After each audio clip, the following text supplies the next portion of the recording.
Lancaster, at the railway station, on the main wall sits a plaque. This plaque is dedicated to Thomas Edmondson. Thomas wasn't a railway engineer or famous designer, far from it. In fact, he was a cabinet maker. But his idea for a new system of fare payment changed the world so much that even today many heritage lines still use his system, and many modern railways around the world still hold stock of his tickets. Thomas was born in 1792 near Gladstone, Lancashire, alongside his 12 siblings, and their parents wanted the best for their children upon their interests. Once the surviving children had reached maturity, Thomas's 2 brothers went into academics and trained to be teachers, while the 3 surviving girls would be educated in the standard rules of running a home, as going to school for them was not an option. This left Thomas. Thomas was very different to the others and preferred a practical approach to life. He was very hands-on and was always looking for ways to make life easier.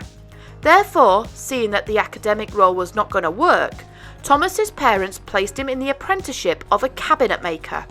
He excelled at his work and travelled around the country, but his intuitive streak never left him, and he made improvements on the tools he was working with to make them more efficient.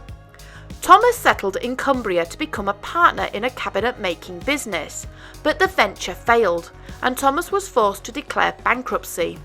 He vowed he would repay his creditors for his mistakes and went into the tea and grocery business. The work was good and it paid well, but it just wasn't him. So Thomas moved to the Newcastle and Carlisle Railway as a station master and was stationed at Milton. By the end of the 1830s, some 50 railways were operating passenger services around the country, and they all had their own ways of collecting fares.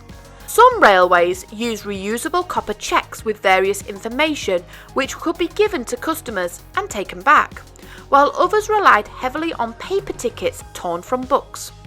These were commonly known not to have any serial numbers on them and were very easy to forge. In addition, the money taken from the passengers was given to the guard, and it was him that had to pay the money to the operating company. There was nothing to stop the guard taking a cut from the cash, and no way the railways could prove that money was missing. Thomas wasn't happy when he learned of this.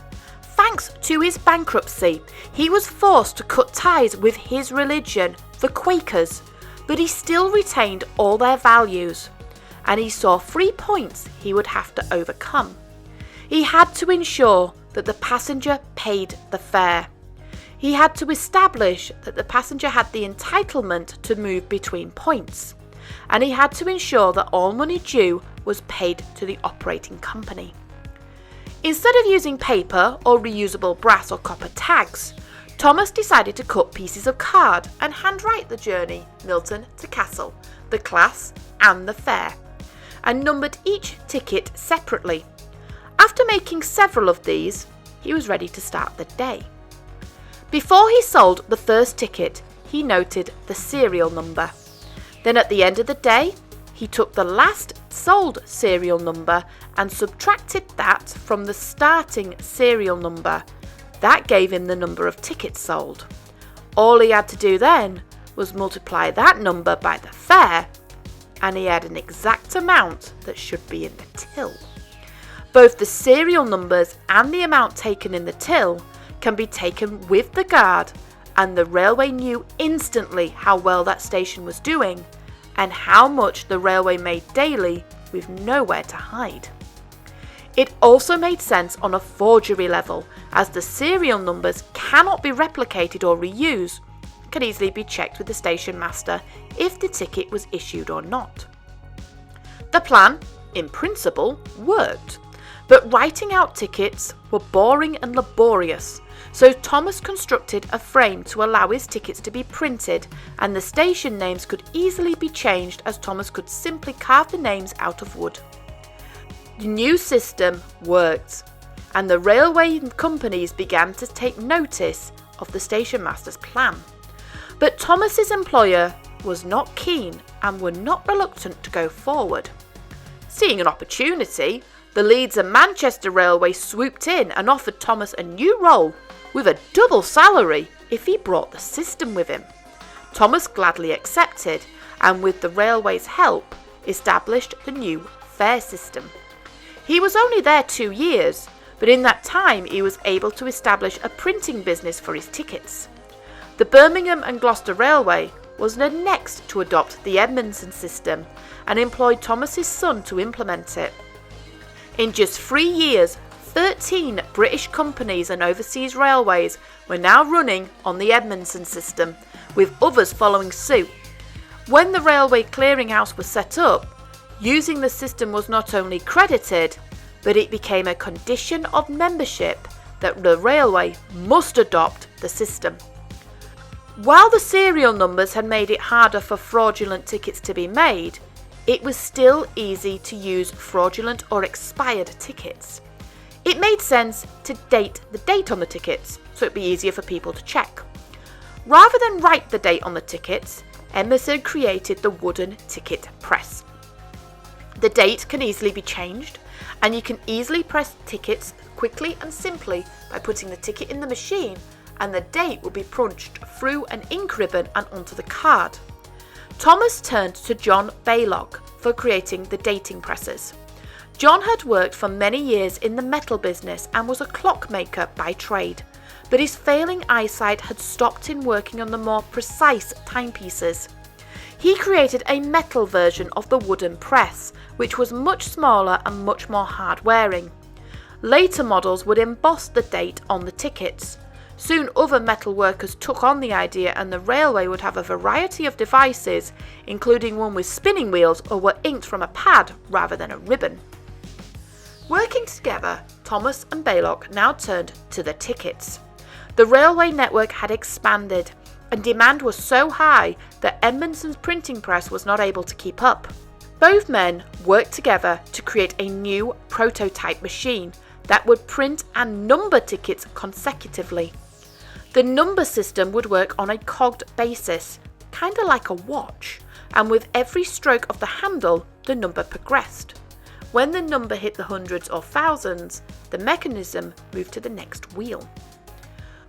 Of course, more than one machine was required, and it was quickly put into production. Later models would remove the ink ribbon in favour of the ink itself and could easily churn upwards of 12,000 tickets an hour. By now, Thomas had handed the reins of his large company to his son John. John had an equal flair for an opportunity, and he publicised the machine to science exhibitions and shows, and it was greatly received. By now, the railway companies asked for more than just a ticket and wanted a design on them, which John was able to accomplish. Soon tickets were not only being printed and dated, but on the back had elaborate logos from the railway companies. There is one role I haven't discussed when it came to tickets: clipping. Clipping is more in depth than what many people may think. It's not really known who started it. Some say it were the Americans, while others claim it was William Tickety Carson who started it all. But Carson and Thomas collaborated and introduced the clippers. In a move that would put the conductor of the Polar Express to shame, they came up with no less than 33 different types of clipper shape. Each shape would tell the conductor or ticket inspector what portion of the ticket had been used, especially if it was a connecting journey, and if the ticket was voided.